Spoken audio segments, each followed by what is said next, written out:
Welcome back, everybody. This is John Kirby from the Bear Trap Discord podcast. My co-host is Vic. All chart credits, as always, go out to Auk. This is a skew special, and I'm talking pretty special because we have around 2 hours of content. I've tried to segment it up for you guys so we have more digestible chunks, around 20 minutes, 3 of them in this first podcast, and then we're going to release episode 4, which has the second half of all this material. Please do share the podcast with as many people as possible, subscribe in whatever form you see fit, and give us feedback. We're always looking for new topics, new ideas, even new charts to create. So we're going to be covering skew, FOMC, CPI, and then some psychology stuff as well. All right, enjoy, everybody. We've got this set up here. John Kirby here has set up these charts here just to kind of show us what the difference in skews look like over time and sort of what they're implying. So first off, like, how do you use skew? I mean, just in general, do you use it a lot?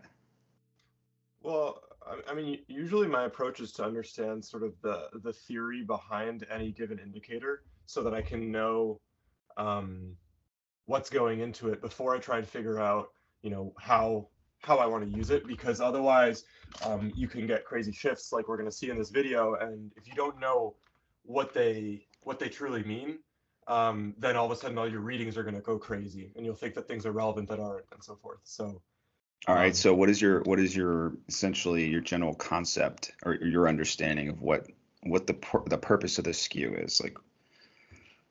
Yeah, so skew is really just a fancy way of saying we're going to take the implied volatility of every option along the chain, and then we're going to graph them all together, which is what you see here, right? So it's going from, this is obviously just the strike prices from 275 to 450, and then these are the implied volatilities. The reason it says volatility at the mid here is because every option price has a bid and an ask, and the mid is just right between them. So we take the mid price, and then we back calculate the implied volatility from how the market's pricing the options.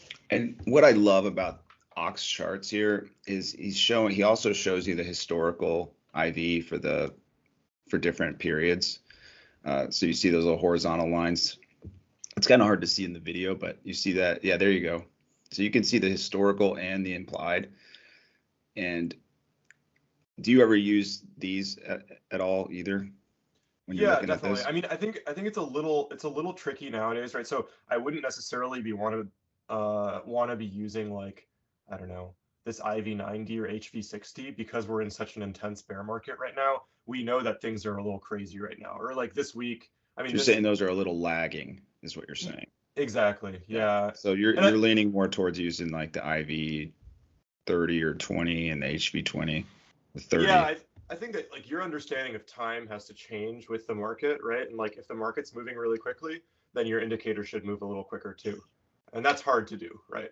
And so then if you're also doing that, then are you focusing more on the skews that are closer to where we are versus, maybe looking out a couple months or looking out in general, because volatilities mean reverting, these really far out skews, they have a tendency to look really similar to each other, regardless of the market condition, right? Right. Bull market, bear market. I mean, this guy out here is going to look like this guy out here. Yeah. It's right. These are color coded. I mean, I think most people can see this pretty intuitively, but and this skew chart isn't particularly important. This is just a random one that we picked. The reason we picked it is because it looks more or less normal, and then we're going to get into some bizarre skew later in the video for everybody. Right. Yeah. Well, okay. So with that being said, would you say that the further out skews look more normal just because people are taking more positions on the closer dated ones? They're just, people are doing what you're saying is, hey, I'm not even worried about that expiry, right? So it just kind of sits there and looks normal. I think that's part of it. Another way that I would put it is the further away we are from something, the more it is the case that structural market conditions are going to drive pricing rather than current catalysts. And what I mean by that is People who are buying these puts all the way out in, December 30th, 2022, this isn't even a far out expiry. I mean, if we were going to No. talk really far out, we'd be talking leaps and so forth. Um, but it doesn't really matter because you kind of get the idea. Uh, so people who are buying those puts, this is sort of portfolio protection territory, right? And it's not something that a speculator is going to be buying. Well, that's a good point. Hold on, because that's why the skew looks normal here, right? Mm-hmm. Because it's sort of like people are just hedged. That's when I see this, I just go, people are hedged. This was my first thought. Because Yeah, like yeah. literally every expiry, it just looks normal because it should be left leaning. It should be left leaning. And the reason it should be left leaning is because by and large, people use options for protection as insurance. And when people want to go long, they buy stock, which means that there isn't as much demand for options on the upside because not a lot of people are using options to play the upside. So Well, and that's the what I other mean when side of I'm. that too, John, is and people are long shares, like you're saying, but what are they doing when they're long shares for protection? They're either buying puts as protection or selling calls, right? Exactly. If those shares are doing well, then they're selling calls, which is why even in a bull market, you end up with a skew that looks kind of like this, right? Where, um, Well, you what know, happens when they sell the calls out of the money? What is going to happen to the skew? when they're selling out of the money calls, the skew is going to look even more like this. Like it's going to, Right. and the reason for it is because, so we talked about implied volatility as sort of this metric for, it's in the name, right? It's like the price of this option tells you how much of a move you would need for that option to be worth money. And so implied volatility, what it does is it gives you a way to normalize the implication of that option for the strike price. I don't, can you, do you think that was clear? Maybe you can clarify that even more. I would say, whenever I think of the implied vol, it's, it is like that. I want to see a skew like this normally if I want to get long. It can still ride up the left side, but yeah, your implied volatility is simply telling you the range in that Yes. time period. You're saying, look, it's going to be able to move in this, in this type of way within this time period. And this is what people are basically pricing in is a big move. Exactly. Now, And are they always right? Are they pricing it in correctly? That's where you get into like, okay, guys, we've got one expiry and we'll see some of these later that's just crazy. And then everything else is normal. Obviously you're not I wouldn't buy into that. You wouldn't want to be long premium into a situation like, so you can start getting into, the market is a little bit dislocated here yeah, because I think what's absolutely essential to understand in order to be able to process those charts, and that's why I was saying this at the beginning that we want to understand the theory, is because yes, implied volatility is about that. It's about, how much of a move the options are implying, but really it's just a measure of option supply versus demand. These are supply demand curves. It is saying, like, if you look at that 300 strike put right there, and you're looking at it's trading at, a 37.5 implied vol, what that means is that there's a lot more demand for that put than there is supply relative to the 325, which is trading at 32.5 implied vol. Does that make sense? yeah, it does make sense. But there's the other side of it too, is that, we talked about this too, that the implied vol, way out of the money is higher, right? So I don't think it necessarily means there's way more demand. It just means that it's farther out of the money. You know what I mean? Yeah, it's sort of. I think these two sides of it are kind of interacting, right? Because on the one hand, it's like there's, it. I would say that if there were a ton of sellers of those 300s, then the price of the 300s would go down, lowering the implied vol. So it's like it's kind of a combination of the two. It's like we have the market structural conditions which are going to create this type of skew, and then on top of that we have these supply demand dynamics which are going to then modify it by a couple of extra percentage points or something like that. Um, no, and I get yeah, it. Yeah, and you can look at it that way, and I would say broadly you would look at it that way, supply and demand curve. But that's the thing though is. Uh, when you're getting way out of the money and you say even that, that curve out into December is going to be more normalized, I wouldn't even look at that one. like in this case. But to your point, it makes sense. I agree. I mean, I think, I think I just realized instead of supply and demand curve, what I should be talking about is, for those of you who've taken, intro to econ or whatever, is just a utility curve. Right? It's like how Well, much. let's talk about the close one here. Okay, yeah, Let's yeah. talk about the close expiry here that we're looking at. Like say it's October 5th. Where is that on our chart here? October 5th is just this top red line right here. On the left side though. It looks like Oh yeah. look October. It's yeah, right find October 5th. here. So we were right in this. What would you call that? An island formation. Um, right under the linear, like the linear regression, the weekly or the daily linear So that's a regression. midpoint of the daily, right? So look at the curve right before the drop on October 5th, October 7th. Yeah, the drop happened on the 7th, Do you and have that. skews that go forward? Yeah, I do. Let me see the next iteration of this. All right. So this was yeah, this is October. Let me just double check that date here. Okay, 2020. Yeah, this is the 5th, and then this is the 7th. So this is the 7th. So this is that drop, right? Uh-huh. And let's see, does it show you down there what time you pulled that was pulled? Yeah, it should. That was 11 in the morning. Okay. And see how, like I was saying earlier, look what happened to the expiries. What's that one at the bottom? I know the coloring's weird. Can you tell that one that dropped way down? Which is that the closest expiry, or is that October 10th or? Um, I honestly, I It's cannot it's hard to tell. tell, I know, but you may be able to tell by the skew on the right. You know what I'm pretty sure I know what it is. I'm pretty sure that's the one on the 10th. And you know the reason for that would be that just everybody is currently piling into options for the 7th because we're in the middle of a big drop.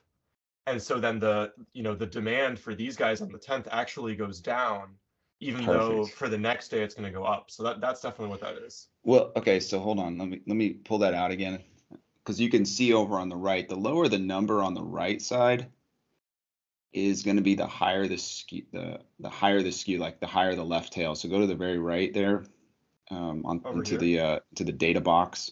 Oh, okay. Gotcha. It'll tell you the skew amount, and so you can see the lower the number, the higher the left tail. And so that one's kind of about the same. You Yeah, know, so basically what auction. happened is the '07s for the very day that we were crashing, that skew was really intense. Like that left tail was really high, and then the Right. next two expiries actually got kind of normalized. Yeah, sort of. Um, They started coming back down a little bit as folks were maybe monetizing. I bet you they were monetizing those dates. And then you had retail and zero DTE buying the 7th. yeah, so you get this kind of push and pull dynamic, right? Where if all of a sudden we're having a hell of a move right now, everybody wants to be in the options that are for right now. And so I Um, want you to look ahead here to the big green candle that everybody got, sort of most people got kind of off sides with the big gap down and then the rip. So what day is that? The big that green is candle. October 13th. I hope I Oh, have real it. quick though, Oh, it's right before, here. so we're on October 7th here. Go back to October 7th skew, Yeah. and then let's see if we can find October 14th skew. It was 0.123. And which one of these is it on here, you think? 0.123 would suggest it's pretty flat. I think I think it's probably either this guy right here or this red guy up here. All right, so this is what I want to sort of focus on when it comes to looking at the skew is looking into the next couple of expiries, because this is where you're going to be like, okay, we're cratering. You shouldn't buy puts for the most part on a day like this.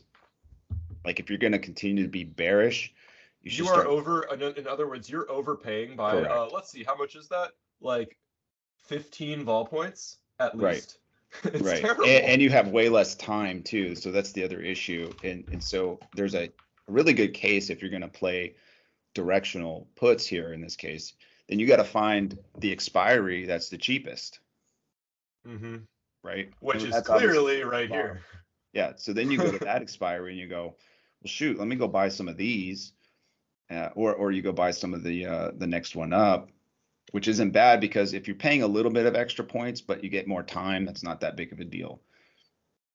Yeah. Right. And that's where I'm using the IV lines as well on the left, because if you're looking at IV 30, or even if the strike at the expiry is below IV 90, well, then that's super cheap, right? It is. I mean, these guys were insanely cheap at this point. So you had a situation where the market's cratering. We're probably, let's see, in the middle of the day. I don't know. I don't remember what the pattern looked like throughout the day, if it was just kind of a meltdown, but I don't think it was just like a straight drop. That's probably why you saw some of these expiries dropping off as folks were monetizing them. That's when you get into them again, because you still had the huge drop that came, a couple days later. You still could have played those options. All right, so let's go forward. Okay, so we wanted next date was the 13th, yeah? Yep. All right, let's get this guy. There we go. Interesting. So whenever I see the frowny face like this, what is this? You remember what this was, right? You remember what happened on the 13th? I mean, I know that there was a reversal, but CPI, dude, CPI. Yeah. Okay. So this is where I kept saying I was looking at this skew. I remember this, and I was just going, guys, I don't I think it's gonna be a reversal. I did this on FOMC too, but it's like whenever you see this right here, what does this tell you? Well, all right. So I talked to my buddy who's been a market maker for Okay, cool. a little while now. Not a ton, maybe like 5 years or so. But what he was telling me is that when he looks at this, this tells him that how would I put it? That we know, or rather, market makers know that a move is coming, right? Because we're have a binary event, and so the vol right here is being priced really high, but the vol on the tails is being priced less because typically when we have a binary event, we get a measured move of some kind. In other words, it's not an unlimited move, and we know when it's going to happen, which actually decreases risk somewhat on the tails. Sure. Does that make sense? That makes kind of perfect counterintuitive. Sense. Okay. No, it makes perfect sense. It makes perfect sense. I think so. What I was just checking is I wanted to make sure that. So we got this that's good. So we got this at 6 a.m., 7 a.m. or so. Okay. So this was the day before the FOMC, which makes sense because that's the shape that we're seeing. What I actually see something a little bit different happening here in the sense that because what's going to happen, right, is that this upside down, this frown has to turn into a smile, right? It's going to try to turn into a smirk, right? Yeah. Yeah. And as that happens, this vol is going to come down, this vol is going to come up, and then this guy's going to stay more or less the same. Yeah. So this is what it looks like when the entire market is preparing for a binary event. Gotcha. Yeah. You're right. They gap it down, and then what happens is the skew normalizes on that gap down. And that's what pushes us back up. And that's what you just go, okay, well, everybody's hedged again, or everybody's too far to one side, and then you go higher. Yeah. And that's why I was saying, if this guy needs to look like this, it means that puts need to get way more expensive, calls need to stay around the same, and at the money vols need to come down. Yep. And that means that we get VIX suppression, which is exactly what we got. And then that actually enforces call and share buying, which is what pushes us all the way up. And so talk about how the skew is going to come down, and it's going to normalize with the rest of them too, right? So like that's where you get, you're extremely high IV right now versus the rest of the expiries. So that entire skew is going to shift lower. Exactly. Yeah. And so it's almost like from a visual perspective, you have to imagine that in the passage of time, and this is something that we'll kind of be able to see with our last couple slides or whatever, but with the passage of time, this guy just has to actually mold itself and blend into these. It has to almost fade away, right? Let me fast forward to FOMC because these aren't as important. I was just filling in the gaps for the rest of the month here. 15th, we get back to a normalized skew around here. And then this is, what was this? This is the 26th. we're gonna go to the beginning of this week, which is the 31st, Halloween, Monday of this past week. And that's what we were looking like on Monday of this past week. And so as you can kind of see, right, it's like pretty normal in the sense that it's not unlike the first chart that we were looking at, which is this guy, but it's a lot flatter. It's a lot flatter. I don't know what that means. What does it mean for it to be a lot flatter there? If it's flatter, I always think of as essentially participants. They're either not as hedged because they're maybe a little unsure, and so that's what I always think of. They're not really driving for protection. They're not really hedged, but they're also not really buying a bunch of calls either. And so I would say when I see a flat like that, I just wait for I'm waiting for something to happen. Yeah, nothing's happening here yet. And so this was the beginning of the day on Monday of this week, right? And this whole week, for context, is about preparing for the FOMC on Wednesday, which was November 2nd. Let's see where's it on the chart here, which is Wednesday here on the left side. So this is 10:31, which was right here. It was this doji up here. Yep. And is this what time of day was this one? So this is 9:26, and over the course of Monday, what was happening is people were getting positioned, and that's why this is actually also Monday. Yep. Isn't that crazy? That's a huge shift in just intraday, huge shift. And look at the skew. So go back to the previous one there. Is that skew? This was run at 9:26, so that was like right before the open for you. Correct. Yeah. Okay. And is that our expiry down there at the very bottom around 17.5? Oh, that's the day before. So okay, it's still showing the day before, right? Yeah, it's showing the Friday. I think we should just ignore this guy. Oh yeah, ignore that one. So okay, perfect. So our actual expiry is matched up. So this is end of day. This is not even, because we were pulling it a lot intraday. This is 9:47, right? So this is 15 minutes later. So huge shift here. Look at the one previous. Look at the one that you ran at 9:26. Yeah. Where's our expiry here? November 2nd. Which one is ours? It should be this guy right here. All right. Starting to get some curve in it. You know what's interesting is that this IV it's normalized like you were saying before. It has come back into sort of its band here, into the the normal distribution. Yeah, there's HV20 right here. Yeah, and all of them are in there. So you're going, okay, the market is just kind of chilling. It's kind of equilibrium. That's kind of what I'd be thinking. And then go to the next one. This was like 20 minutes later, right into the open. Mm-hmm. And people were hammering. Like I would just think people are hammering calls here. Exactly. They were like hammering them, because even the other skews, even going way out, just the way the smirk looks compared to what you would normally see in a bear market, it's sort of leaning bullish here, like really a lot. Yeah. And I would get nervous here. Like I'm going, dude, we're at the top. Like in my opinion, that's what I'm thinking. Yeah. First thing. Well, and I mean, let's break that down, because this is all useful things when we're gonna go and interpret the actual FOMC skew. And so there were two things that you said there that seemed really useful to me and important. One is you look at this and you think they're hammering calls. Why? They're buying a lot of calls. That's going to make the price of the calls go up, which is going to increase the volatility that's implied at the calls. Right. And that's what you see. But your trader mind isn't thinking, oh, they're hammering calls, we got to go up. That's not what we're thinking. No. What we're thinking is, what would happen if we were to go down? Puts are getting so cheap right now relative to calls. Exactly. That's a problem. That's a problem.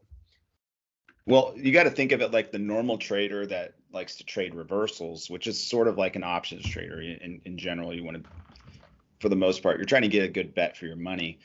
And this is something that Jem Croissant taught me a lot, is just like, just listening to his podcast, was buy the tails when they're cheap, Yeah. And own the tails. Like you don't want to be owning calls here into 45% IV when, 98 days out, the IV is basically down around 25%. Also, let's talk about this in context. 45% IV on those calls, and I think at this point we had a VIX that was around, like 27, I think, something like that. So yeah. the premium that you're paying on, and Yeah. also IV is generally higher than historical vol or realized vol. So Yeah. you're paying a premium upon a premium upon a premium just to buy those calls. And look where the price is. This is what I always want. This is where you're trying to identify where the FOMO is happening. Look where price is right now on the chart, on the price chart. It's at 390, like 385, 390 is where they Yeah. opened up and then reversed it. 386.73. Yeah. Yeah. So folks, in general, this doesn't look like there's funds trying to break us higher to 400 here. It looks like FOMO to me. Like people are trying to play for that 400. Well, and You know. here's another way to understand that. This expiry looks like this. What do the other guys look like? Yep. Yeah. So if you look at this, you're going, this isn't a normal investment skew. This is just kind of, this thing is so dislocated. And so like in the chat, I'll always be like, yeah, I don't like the skew here, because it just looks bad. It doesn't look normal. And are you ready for what happens next? I think yep, this is a good time. Yep. Boom. Yeah. So there you go. And what time was that run? Yeah. So this is still early. This is 2 p.m. on that same day, right? And this is still in the doji day, right? So we're not. Or wait, this is the doji day. So nothing's happening. We still have that mad skew, but remember that was at 45% IV. And think about where this little check mark is. It's down at 34% IV. So you just lost 10 points of all on those guys. And so you see what happens is that folks, they're buying these crazy calls, extreme elevation. Everybody's done it. When you first start trading, you don't know any better. So you just think the price is going to keep going up. And even if it stays where it's at, you just lost money. Exactly. And like so fast. Yeah. And so the normal trader is going, well, the best bet here is just to sell you the call, right? Because even if it stays here, you're going to catch 20 points on the IV. Exactly. Yeah. But it's just like, unless it's just the most insane catalyst of all time about to come, which is like, it never happens. Dude, I mean, this is an easy calendar trade. So you sell this call and you buy this guy. Yep. And it doesn't cost you very much. And that's what people do. That's what people do, especially in a liquid index like a SPY. You're going to have all the traders looking at the skew structure, and the smart ones, the ones that you don't really want to bet against because they're putting the odds in their favor, that you don't want to be trying to buy those calls into that. And so if you're not going to buy into it, either you're going to do what? You're going to sit there, or you're going to sell the call. This is where we want to start. This is how we opened on the day of FOMC. So let's just do FOMC now. And these are super granular. I have like one for every hour basically of the day. Might not be leptokurtic. I'm trying to think what the actual word is, but yeah, keep going. Sorry. Yeah, so you can see here pretty clearly, because we're hitting the actual day of FOMC, we have the hump on the most recent expiry, and then everything else is kind of flat because nobody knows what to expect on the other ones. And then we have that same vol structure that we just discussed for CPI. So look at that IV, man. I mean, if you're sitting here with this, you can essentially almost guarantee you're going to make money if you just buy one of the tails, right? Correct. Yeah. And it's either that, or almost no matter what, you could just sell the middle, right? You could, yeah, you can. I mean, you could have sold it. Basically, the issue with these sorts of events is that there's so much whipsaw, right? You could buy anything or sell anything and make money on it if your timing is good. And if your timing is wrong, the converse is true. Well, the timing is really just into the event, right? On FOMC, there's the 1 o'clock event, and then there's the 1:30 event when Powell comes out.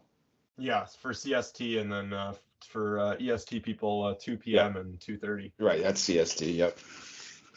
And so that's your timing, and then so you don't have to really worry about the timing. You already know that. In fact, all these vols are going to stay elevated. I guess what I meant is like positioning, right? Because I mean, you could have made money off of both tails if you bought and sold them at the right time. Because we got, I think we under realized versus implied last time I looked on for What do you mean FOMC by day. that? What do you mean by that? I mean that the options market was implying a larger move than we actually got. Right. Yeah. So, and that's usually what happens, right? Yeah. Isn't there always there's usually, options market, that's why the implied vol is always higher than the historical because, everybody's always expecting a bigger move than actually occurs. Yeah, I know that because I remember having like 376 puts that I lost like 10 cents on them or something like that. Um and so I was like, okay, clearly I overpaid for these. I don't remember when I bought them, but anyway, let me move through these a little bit quickly because it Okay. was very cool to see how this skew was changing over the course of that CPI day. Right. And I know you called it better than I did. I was seeing, I think, something different than you were seeing. So that'll be interesting to look through. What do you mean by that? Okay, so I'm gonna go through them. Da, da, da, da, da. Okay, that's where I started to see something. You see how it's turning into that S shape? It was an Okay. S shape here, and then the S shape went away, and then it came back ever so slightly. And this was right before the event, as I remember. Exactly. This is 157. So for you, that's whatever 1257. Right. Um, It's so interesting how the market is flat right into it. yeah, and I took this guy to be indicative. I was like, oh, look at this, and I wanted to trade for that pocket. So I had an iron condor set up to profit off of this little zone right here. Right. And then once I saw this skew, I was like, oh man, it's gone. I'm gonna be messed up. And then I saw this one, and that gave me which one? That one gave me hopium, right? I was looking at that and I was like, oh, it could Okay. work. And then of course, I did phenomenally at first because it went right into my range, and then the trade got wrecked. Well, that's the other thing about the price action too, because you can look at the skew, but the skew is going to be very, very delayed too. And a lot of times you gotta, in my mind, I think of what is the market going to do first to really trap somebody? I'm always thinking trap. They're always trying to trap somebody, and it's not really a trap. It's just liquidity grab. Mm-hmm. Yeah. And so, where's the liquidity going to be on a flat skew like that? And where are they going to move it first before the real move happens? And it's typically going to be in a flat skew like that. It's going to be up. They're going to rip it up. No, you're totally right, and I got faded, right? And It's I can okay. I tell mean, it's what happens. Everybody gets faded eventually, but it's like, if you're trading for the pin, it's going to be different. And I don't think on FOMC you should ever trade for the pin until maybe all the vol has kind of been worked out. Well, I know that now, man. Yeah. Well, and so that's the other thing too is if you're trading for the pin on a high IV day, it doesn't really make a whole lot of sense No, unless you're it's right really because clear. it's almost like you're trying to stop a freight train with like I don't know, uh, a piece of straw or something. I don't know. Like it's if it's Right, moving so fast and it veers off the rails, it's exponentially harder to know where it's going to end up the right, more momentum it has. right. Um, You're better off waiting until that big explosion happens and then going and selling calls against it. 100%. Yeah, and I mean Because you even could have. if it kept melting up, you're still going to catch the IV. Yeah, yeah, And you're so, right. and then, looking at it from a standpoint of like, okay, so what are participants doing if skew is flat? Participants don't know what's happening, but IV is pricing in a high move. They're going to move it up into that upper range, which we're already at on a daily. And They're that's going to that's move it up. exactly what happened, dude. It came right in, right They're here. always going to do that. They're going to move it right into that upper range where everybody's retail is essentially max FOMO because they're wanting that breakout. They always want the breakout. And then they're just going to crush it. They're going to crush IV. They're going to crush. Everybody's going to buy puts. The smart money is buying puts or selling calls as usual. That's what everybody's done for 40 years. And they're probably not even buying, zero DTE players are buying that expiration. But I think smart money is buying out into these other expiries. Absolutely. And what we saw, I mean, skipping ahead a little bit, but what we saw on Friday was the liquidation of those puts that they got on FOMC probably. Exactly. And so they just sit there and and basically, I think what they do is they sit there and they let those FOMO buyers there at the FOMC top, they just get liquidated for the next couple of days Yeah. because they were buying calls, not just that day, but they're also buying high IV calls on the next couple expiries. And so as those start coming down, let me see the next couple skews on that. Yeah. Let me break down first. I just wanted to say that the reason I play for this pocket is because these zones where you see that implieds are low, this is where price is probably going to go. Not if the Uh, skew is not left-tailed though.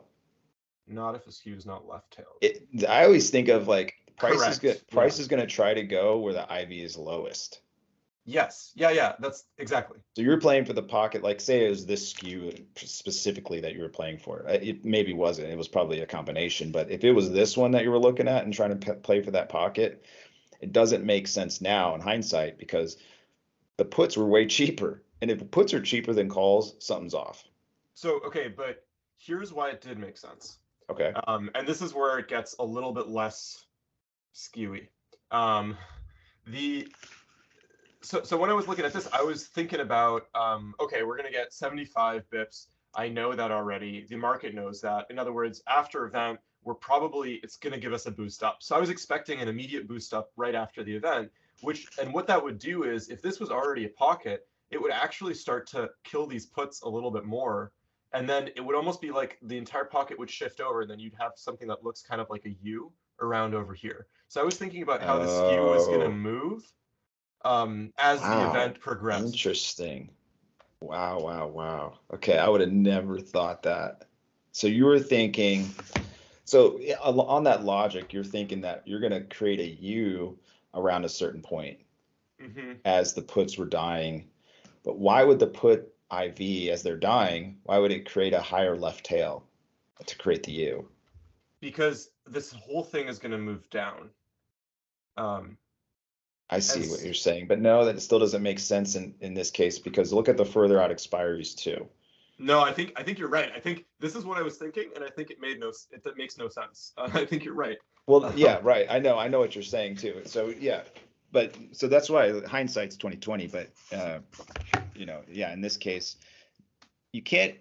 I don't think just as a trader, just from my perspective, you can't trade for what you think is going to happen. You can only trade the probability. Okay, if you think the skew is going to end up like this shape in the future, then you're probably wrong, right? yeah, but The only thing that's you can bet also on is that that's the all. skew is going to essentially turn into a smirk. That's I really mean, it. that's also why you don't buy naked calls here, right? Like that's why I have an IC that's hitting precisely this range, this pocket. Hmm. And if I wanted to deploy more capital, I would have had one right here, and then I would have had maybe a couple of naked puts down here, Well, or and maybe there an IC down and here. there it makes way more sense because so now you're getting into where the real smart money and this is just where we're learning, but the real smart money is playing this skew like that Yeah, because you because can you can deploy capital everywhere, which means that you can play all the probabilities along the line. well, a lot of times what they'll do is they'll go, look, historically, like in this case, historically, IV is super low across the board. And this is something Jem talks about. So all I'm doing is I'm selling calls to finance puts at this point. Yeah. Like if you've just got $100 million, you're just buying these puts, like, and you just it's free. It's free money, essentially, Well, and if historically. you have the capital to wait it out, you're always going to be right, right? That's what I mean is it's free money at this point for say you've got I'm trying to always think about like what does a hedge fund manager do? I'm like I'm not there, but like if I had $1 billion, I'm taking you know you know half of it in long shares, okay, Hmm. a bunch of it in cash, and then I'm taking a 10% of it and I'm just selling calls, buying puts, selling calls, buying puts because it's essentially free. Yep. And so at this point, so if you're sitting here looking at this, if big money is essentially thinking the same way I am, they're selling the calls, they're buying the puts for free. Yeah. No, definitely. And so that and eventually what'll happen is if we do get a move down again, then we get that normal skew again, right? Because then everybody else is doing that, and it's just driving that IV up on the left side again, and then you just basically start selling puts against your positions, and continue selling calls against your positions, and just letting the expiries work in your favor, letting time work in your favor. The market is always trying to normalize into a carry trade. So then basically it flattened out, and this is those calls flattened out. This is 12:30 EST. So as we get into the meeting, and it just stayed like that, man. I mean, came down a little here, but this is still really not good for the bull case. Stays not good. That was interesting. This was interesting. This was the one right before. But yeah, and you see the hedge pressure that went up right into it, but still the skew as far as like it's 120% IV here. Okay. Yeah. So if you're looking at a smirk, if you just put like a linear regression on there, it's like almost perfectly flat, most likely. Which tells you it's a problem for the call side because that's not normal skew. No, and that's the other thing too. It's just remembering where a normal skew should look, just in a normal market. Let me go back to remind everybody, right? Like, let's look at what normal skew looks like. It's this. That's a normal like bear market. Well, I would say that's a normal hedged skew. Yes. Okay. It doesn't mean you can't ride up to the left side as far as price goes, but every time you try to ride up that left side, as we get closer to the expiry, it's just going to want to come back. It's going to want to come back to those pockets that you were talking about, where you're trying to play these pockets. Look at those pockets there on this particular skew chart. Where are the pockets on the chart? Right down here, actually. Yeah, and even further out. So smart money. What are they doing? They're going, look, we got expiries going out into November, and I can basically buy these. I can buy these for 22.5 IV, and I can sell these puts for 35. Yep. Yeah. And as time moves on, it's just going to go there. It's just going to eventually go there, as long as this holds.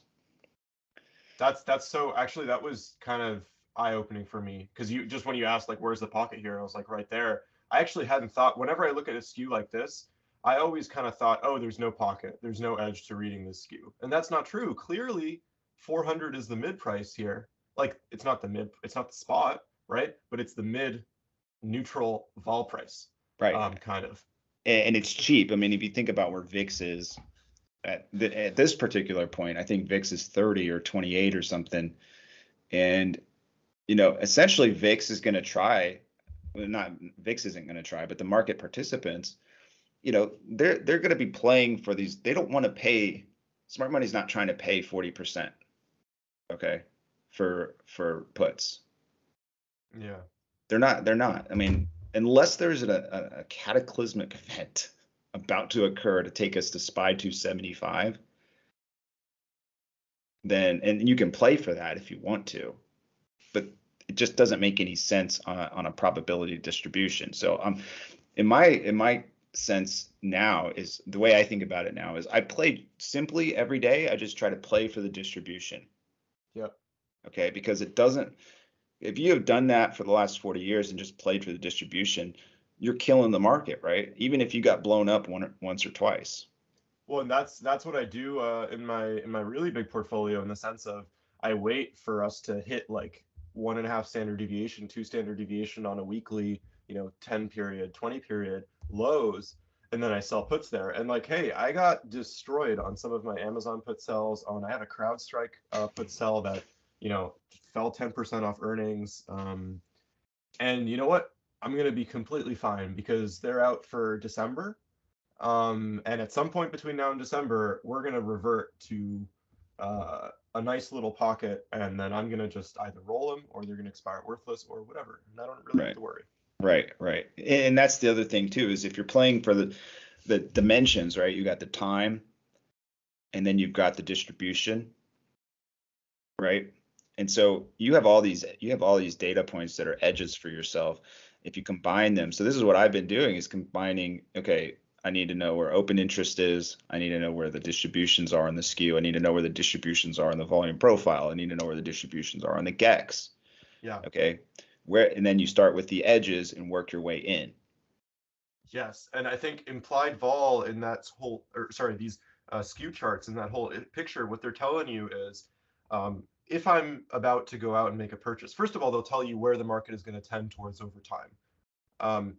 But sort of on the more granular information is coming from the OI and the GEX and so forth. But if you want to go out and play it, and especially if you want to go out and play it with options, I feel like if you're not looking at skew, you're not looking at, it's almost like you're going shopping online and you're only looking at the product on, I don't know, the brand name website, and you're not checking Amazon too to see if it's cheaper over there.